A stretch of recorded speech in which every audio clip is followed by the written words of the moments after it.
Antonio is known as the home of the Alamo, where heroes fought and died for what they believed in. For the past 5 months, it's also been home to Chaz Legan, who's going through rehab at a base nearby.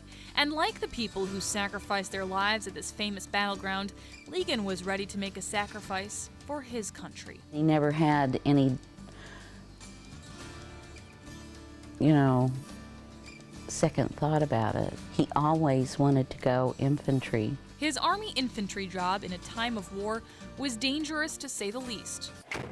And on December 11th, 2011, a roadside bomb exploded in Afghanistan.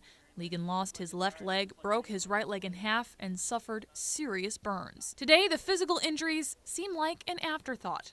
Legan says it's the mental wounds that at times seem impossible to shake. And right when I walked in here, this duck was standing by me and just flew up, just straight up, and just like I automatically seen smoke from my IED just blow up. Like, I didn't see a duck, I seen an IED. Like, it was crazy, man. Legan is struggling with post-traumatic stress disorder, or PTSD. It overshadows his accomplishments in the past few months. I go to a gas station and I got someone standing behind me in line. I automatically, think I have to watch him. Legan's mother, Suzanne, has seen the effects of PTSD firsthand when he falls asleep.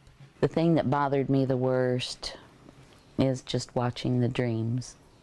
The dreams, I couldn't stop. One of the symptoms of post-traumatic stress disorder is hypervigilance. It's arousal, it's alertness. It's when the brain is saying, I have to flee or I have to fight. PTSD expert Linda Summer says Legan's reactions are typical for a combat veteran, and when it comes to treating it, time is of the essence. Once PTSD has been in place for a year or longer, it's much more difficult to treat. Legan is getting treatment. I built up a trust with my psychologist and my therapist to be able to talk to him. And if I didn't, I know I'd be so much more worse than I usually am. But he admits he has a long way to go. I feel like I can keep my composure pretty good, but sometimes you just gotta let go. The Army denied our request to interview Legan on base. Officials told us that given his horrific experience, he just wasn't ready to talk. But the soldier insisted that not only is he ready, he is more than willing to share his experiences pre and post-war. Part of me died,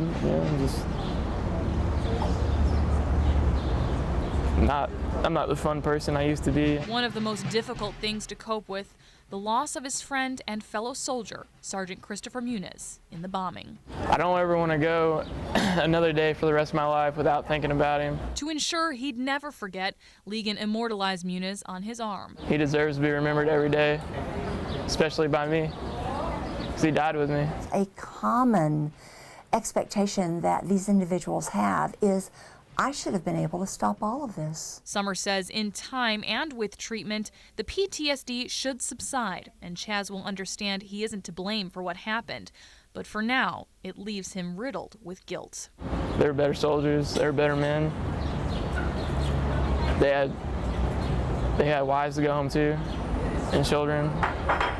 And I didn't have anything, That guilt has led Legan to make a promise to himself. I'm gonna continue to try to find what I was left here for.